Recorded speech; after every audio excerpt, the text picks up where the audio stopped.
أعزائي مشاهدي قناة شمس العالم الذهبية، بنرحب بيكم في كل مكان. هدفنا نشر ثقافة المعلومات الدوائية ما بين دواعي الاستخدام وموانع الاستخدام والآثار الجانبية والتفاعلات الدوائية. أنت كسبان. رحلتنا النهاردة برنامج روشيتا على قناة شمس العالم الذهبية مع هاي بان شراب. هاي بان شراب مكمل غذائي بيستخدم لعلاج الكحة، لأنه بيحتوي على خلاصة أوراق اللبلاب، ويمكن استخدامه للأطفال والكبار، آمن وفعال من الطبيعة للطبيعة. المادة الفعالة طبعا في هاي بان هي طبعا خلاصة أوراق اللبلاب بتركيز 35 مللي جرام لكل 5 مللي جرام. طب إيه هي دواعي استخدام هاي بان شراب؟ مهم جدا بيستخدم هاي بان شراب لعلاج الكحة وتحسين وظائف الشعب الهوائية، كما يعمل كمذيب للبلغم. جرعة هاي بان شراب يحددها الطبيب أو الصيدلي، وقاعدتنا الأساسية استشير الطبيب أو الصيدلي قبل استخدام أي دواء. يجب الالتزام بالجرعة اللي بيديها لك الطبيب. قد تختلف الجرعة من مريض لمريض آخر حسب الحالة المرضية.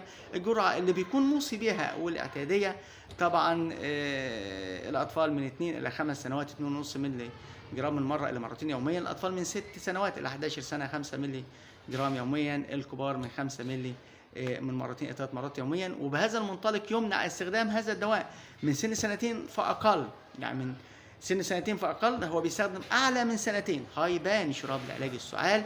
طب مهم جدا هذا المستحضر طبعا هل له أعراض جانبية؟ في أعراض جانبية. أي دواء بيكون له أعراض جانبية. من الأعراض الجانبية الهاي بان ممكن التهاب الجلد، او ممكن حكه، او ممكن شعور بضيق في التنفس وغثيان وكيء واسهال، لكن بتكون سهله جدا، يعني مش اللي هي.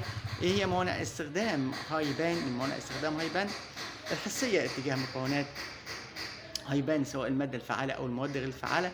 اظهار الحساسيه بعد الاستعمال يجب وقف الدواء ومراجعة الطبيب فورا. الأطفال من أقل من عامين يمنع استخدامه. الحمل والرضاعات يمنع استخدامه. طبعا هاي بان شراب سعره 22.5 جنيه طبعا. وفي بدائل هاي بان شراب، في بدائل هاي بان عندنا إفروبنت وإفروبان وأدفوليكس والهيدروليكس، وطبعا إيفي برونت وإفروبرونت وكافينول وكيفيبان ومنهكسال وروتاهيليكس. وطبعا كلها بتكون بدائل لها نفس المادة الفعالة. تابعونا على قناة شمس العالم الذهبية برنامج روشيتا، الحياة أفضل ليكم وليا. يا رب انزع كل الأمراض.